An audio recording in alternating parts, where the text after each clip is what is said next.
Good morning everyone. मैं doctor Maya Agarwal, assistant professor SPC government college HP. आज का जो हमारा लेक्चर का टॉपिक है बच्चों, वो है एक्सटेंट्स ऑफ एजेंट्स अथॉरिटी, यानी एजेंट के अधिकारों का विस्तार।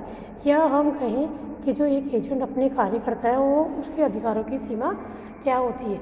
जैसा कि हम देख चुके हैं कि एजेंट होता है वो अपनी नियुक्ति के लिए कार्य करता है और नियुक्ता द्वारा एजेंट को कार्य करने के कुछ स्पष्ट, गर्भित, मौखिक या दृश्यमान अधिकार दिए जाते हैं। तो जो एजेंट जो कार्य करता है उनके कार्यों से उसका नियुक्त उत्तरदायी माना जाता है।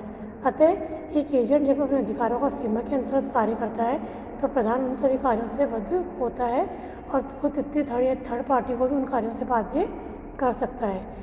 ऐसे में प्रधान की अन्य या तृतीय पक्षारों पर दायित्व की सीमा एजेंट के अधिकारों की सीमा से ही जुड़ी हुई है।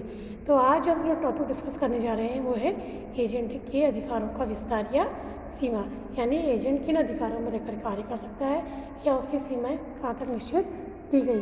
तो इस विषय को टॉपिक को देखने के लिए हम एजेंट के जो अधिकारों की सीमाएं हैं, इस अधिकारों को 3 भागों में बांट सकते हैं। तो बच्चों उसमें नंबर 1 हम लेंगे वास्तविक अधिकार, यानी एक्चुअल ऑथोरिटी। नंबर 2 है हमारा प्रकट या दृश्यमान अधिकार, मीन्स ऑस्टेंसिबल और एप्रोप्रिएट अथॉरिटी।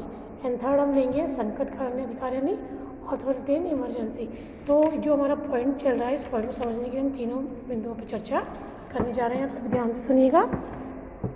तो फर्स्ट पॉइंट है हमारा एजेंट के वास्तविक अधिकार। एजेंट के वास्तविक अधिकार के आशय हम ये लगाएंगे कि जब कोई भी व्यक्ति एजेंट बन के नियुक्ता के प्रति कार्य करता है या नियुक्ता द्वारा जो उसे अधिकार दिए जाते हैं उसे हम वास्तविक अधिकार कहते हैं। इन अधिकारों का प्रयोग करके एजेंट अपनी नियुक्ति के लिए कार्य करता है और जो कार्य वो करता है उसके बदले उसे पारिश्रमिक रूप में कमीशन प्रदान किया जाता है। तो अगर हम देखें तो वास्तविक अधिकार में वे सभी अधिकार शामिल होंगे जो प्रधान द्वारा एजेंट को स्पष्ट रूप से दिए गए हैं, तथा दूसरा जो प्रधान के आचरण द्वारा, यानी प्रधान ने ना कुछ बोला है ना कुछ कहा है, बल्कि उसके व्यवहार से ऐसा प्रतीत होता है कि उसने वह कार्य करने का अधिकार एजेंट को दे दिया है, तो उसे हम एजेंट के गर्भित अधिकार बोलेंगे। तो इस तरह से वास्तविक अधिकार में एजेंट को प्रदत्त ये सभी स्पष्ट अधिकार व गर्भित अधिकार शामिल होंगे जो कि एक नियुक्ता द्वारा अपने एजेंट को कार्य करने के लिए दिए जाते हैं और इन कार्यों को करने का अधिकार एजेंट को मिल जाता है कि भली भांति इन अधिकारों का प्रयोग करते हुए कार्य कर सकता है। लेकिन बच्चों ये ध्यान रखनी है बात कि एजेंट जो भी कार्य करेगा उसके कार्य के लिए उसकी जो दायित्व होता है नियुक्ता का अवश्य होता है। तो अतः प्रत्येक एजेंट को स्पष्ट अधिकारों के क्रियान्वयन के लिए कुछ अधिकार गर्भित भी चाहिए होते हैं जिनके बिना अधिकारों का क्रियान्वयन संभव नहीं हो पाता है। तो इस प्रकार वास्तविक अधिकारों में जो स्पष्ट अधिकार तथा गर्भित अधिकार दोनों शामिल माने गए हैं। अगला बिंदु है हमारा प्रकट या दृश्यमान अधिकार, यानी प्रकट का या दृश्यमान अधिकारों में वे सभी अधिकार शामिल होंगे जो कि दूसरों को दिखाई देते हैं, अनुभव होते हैं, लेकिन वास्तव में वे अधिकार एजेंट को वास्तव में प्राप्त नहीं होते। उसे हम कहेंगे दृश्यमान अधिकार। जैसे आपने देखा होगा बच्चों, ऑक्शन जो होता है, नीलामी होती है। नीलामी में अगर किसी वस्तु का विक्रय किया जाता है तो उसमें सबसे जो उच्चतम मूल्य होता है उस पर वस्तु का विक्रय किया जाता है। सपोज करिए किसी नियुक्ता ने अपने एजेंट को इस कार्य के लिए नियुक्त किया है कि वह उसकी कार की नीलामी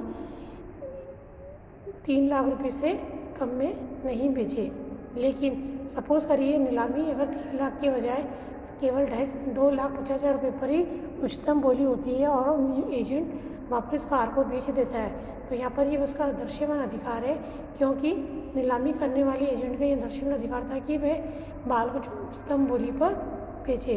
अतः यहाँ स्पष्ट सूचना इस अधिकार को न बेचे।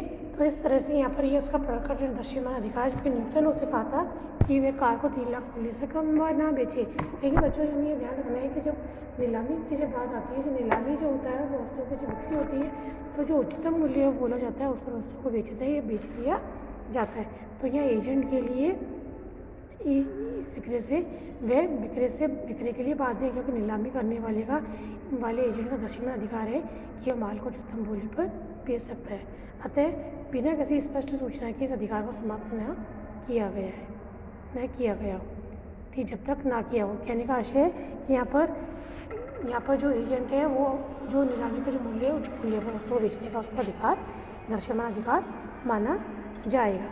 इसी प्रकार अगर हम देखें जो हमारा चौथा बिंदु है, थर्ड जो पॉइंट है हमारा, वो है संकटकालीन अधिकार यानी अथॉरिटी इन इमरजेंसी। व्यवहार में देखा गया है कभी कभी हमारे सामने इस तरह की संकटकालीन स्थिति आ जाती है, तो ऐसी स्थिति में एजेंट अपने प्रदान के लिए अपने विवेक से जो कार्य उस स्थिति में कर सकता है उस कार्य को करने का अधिकार रखता है, तो उसे हम बोलेंगे संकटकालीन अधिकार। तो ऐसी स्थिति में एक अच्छा एजेंट है उसको स्वयं विवेक से निर्णय लेना चाहिए कि क्योंकि वो एजेंट जो नियोक्ता के लिए कार्य कर रहा है, लेकिन अगर संकटकालीन स्थिति आपके समक्ष उत्पन्न हो गई है तो स्वयं विवेक से व्यक्ति को निर्णय लेना चाहिए। जो निर्णय वो स्वयं के लिए उस परिस्थिति में लेता, उस परिस्थिति को अपने लिए मानते हुए वे उसे नियोक्ता के पक्ष में निर्णय लेने का अधिकार अगर होता है तो उसे हम बोलेंगे संकटकालीन अधिकार। कहने का आशय है कि संकटकालीन अधिकार केवल संकटकालीन परिस्थितियों में ही लिया जाता है, जहाँ पर कि इस तरह का अधिकार लेने के लिए का उपयोग करने के लिए एजेंट से ना उसे बातचीत का अवसर मिल पा रहा है ना संपर्क हो पा रहा है। तो ऐसी स्थिति में वह संकटकालीन स्थिति को ध्यान में रखते हुए स्वयं विवेक से अधिकार का उपयोग करते हुए अपने हितों की रक्षा कर सकता है, अपने अधिकारों के अंतर्गत कार्य कर सकता है, ताकि नियोक्ता के उस अवसर को सही अवसर का वो लाभ ले और उसे अनावश्यक हानि से भी बचाया जा सके।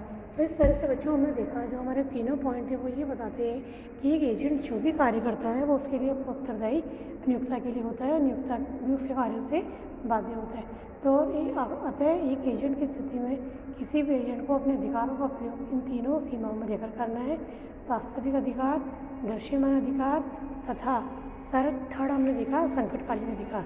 तो इन तीनों अधिकारों का उपयोग करते हुए उससे अपने अधिकार उपयोग करते सुचारू रूप से कार्य करना है, ताकि वह अपने नियोक्ता के हित में अधिकाधिक रूप से कार्य कर पाए और उसका हित सुरक्षित रख सके।